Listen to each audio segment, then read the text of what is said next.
What's a cool fact about dinosaurs you know? Scientists have studied the nasal and throat structure of the Tyrannosaurus rex, and as it turns out it was completely incapable of vocalizing a roar like those seen in movies. Rather they would have made deep growling noises similar to alligators. Honestly I think that's more terrifying than a roar, cause if you were able to hear the low growling, it would be too late to run. Any good dog knows not to bark if it wants to catch the squirrel. Raptors couldn't walk around with its hands hanging palm down like most toys and movies show. Their bone structure wouldn't allow it. They had to keep their palms facing each other. I swear on my life, the Protoceratops was about yay big. Recently Spinosaurus was discovered to have a tadpole-like tail. It has been known for a while that it was mostly an aquatic animal. Even Jurassic Park 3 showed that, but it was always depicted with the standard lizard-like dinosaur tail. Recently new fossils have emerged that show that the creature had a tail like that of a tadpole, suggesting that it spent much more time in water than previously thought. Whoa, that's wild. Do you have a source? Spinosaurus is my favorite dinosaur and this is the first time I'm hearing about it. Here's an @GR article and a YouTube video on the subject. Cartoonist Gary Larson named a dinosaur part.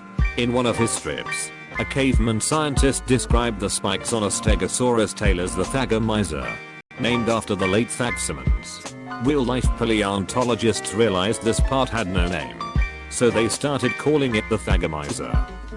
Took me a second to find ya. This is my fave dino fact cause it's so quirky. Did you know someone named a species of lice after Gary Larson?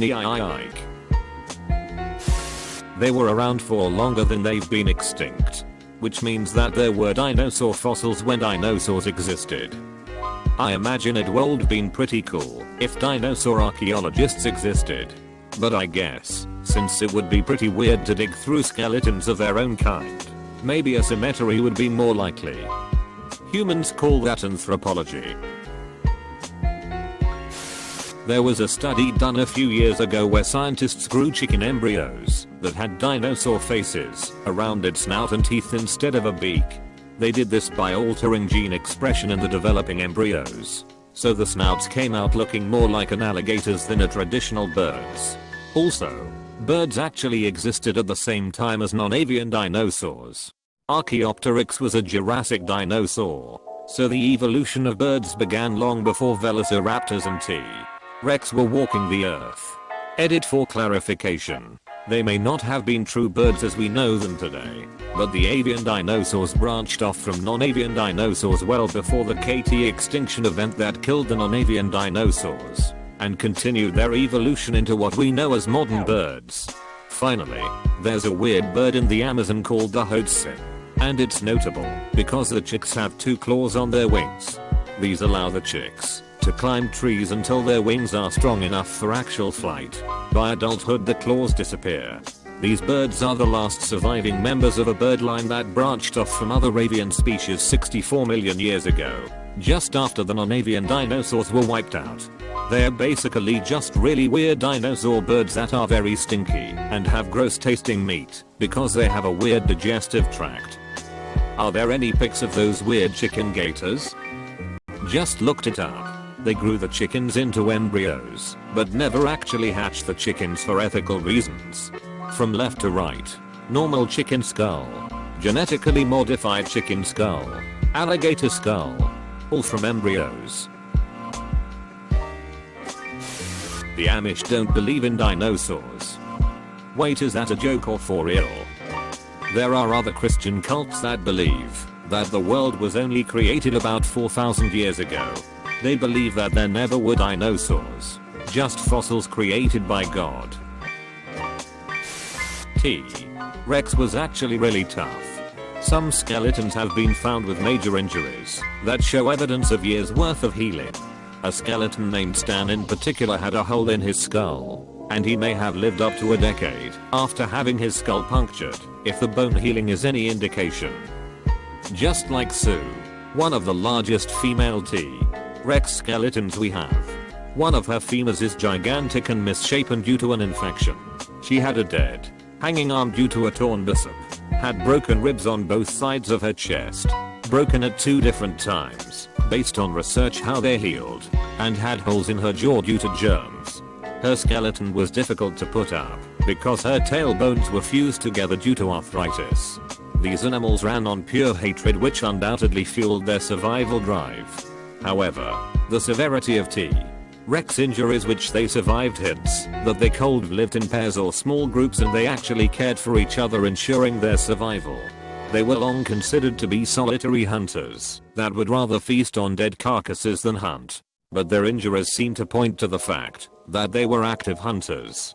15 years ago, a family of 6 tyrannosaurids ranging from juvenile to adult was found in a mass grave, suggesting they died together as a family. Ride together, die together. The word dinosaur means terrible lizard. Since the coining of the name, it has been determined that they are not lizards. The name still fits though, because they make for terrible lizards.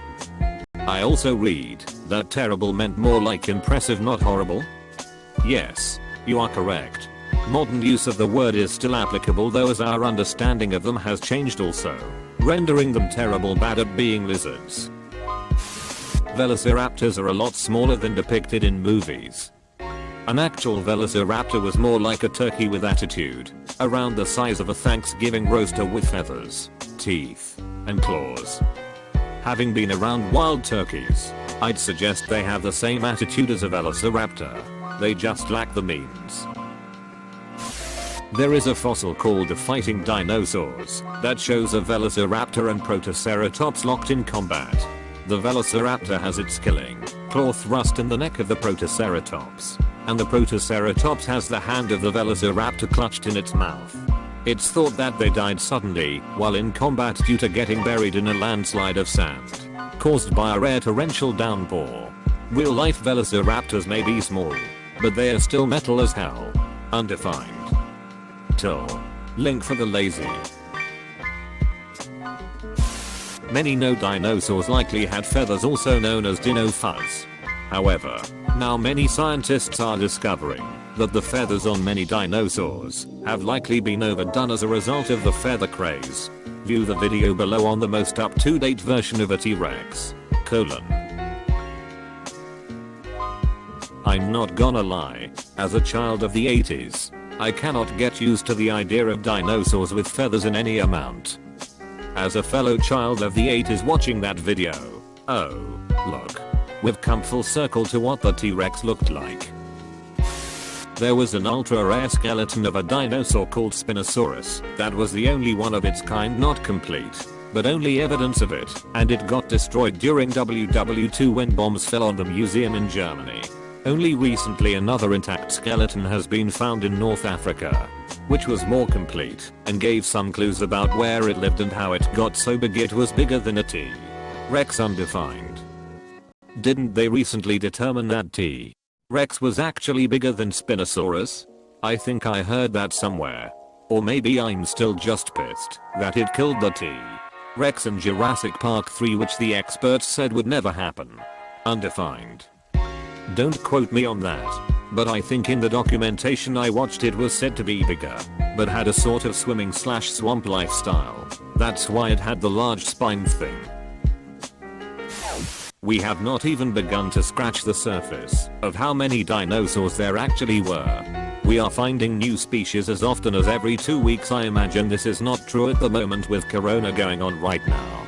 I saw a movie at the Field Museum and I believe it said that we have only discovered 2% of all dinosaurs that have ever walked on Earth. This was years ago, so I imagine that number is different now, but it's crazy to think about just how long they were actually living on our planet.